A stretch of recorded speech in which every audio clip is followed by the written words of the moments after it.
অনেক আগের থেকে একটা ইচ্ছা ছিল যে এই মোবাইলটা আমার কাছে ছিল আমি যখন প্রথম ফোন ইউজ করি। সো এই নোকিয়া ফোনটা আসলে আপনারা জানেন অনেকে যে এই ফোনটা কিন্তু আসলে অনেক জোস ছিল একটা সময়। কিন্তু এই ফোনটা চার্জার না পাওয়ার কারণে আমি এটা চার্জ দিতে পারতেছিলাম না এবং অনও করতে পারতেছিলাম না। তো আজকে একটা কনভার্টার কিনলাম এবং এই কনভার্টারগুলো যদি আপনারা চান তাহলে আমি আপনাকে দিতে পারবো। চার্জ দিলাম, দেখি কি অবস্থা। এত বছর পরে অন করব, প্রায় 10-12 বছর পরে মনে হয় অন করব এই ফোনটা। যদি অন হয়ে যায় এটার অবস্থা খুবই খারাপ। অন যদি হয় তাহলে আপনাদেরকে দেখাবো। ও, একটু আগে লাইট জ্বলছিল, জ্বলছিল লাইট। আরে দেখাতে পারলাম না, লাইট জ্বলছিল তার মানে তো ফোন চালু হবে। আরে দেখাতে পারলাম না রে। ও ও, ফাইনালি আজকে 12 বছর পরে। ওয়াও, আরো বেশি হবে মনে হয়, 12 বছরের বেশি হইব এটা।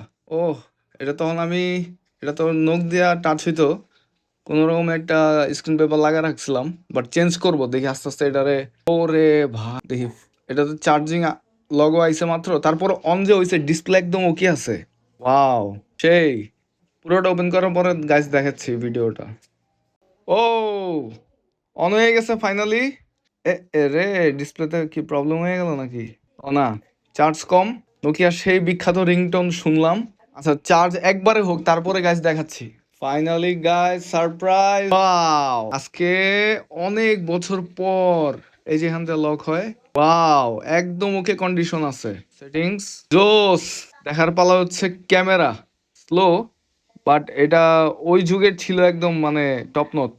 রাইট? ক্যামেরা, ক্যামেরা কেমন দেখা যাক।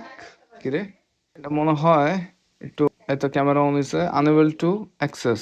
ও, মেমোরি কার্ড ছাড়া হবে না, ওকে সো মেমোরি কার্ড লাগাবো। বাট এই যে ক্যামেরা দেখতে পারতেছেন মনে হয়।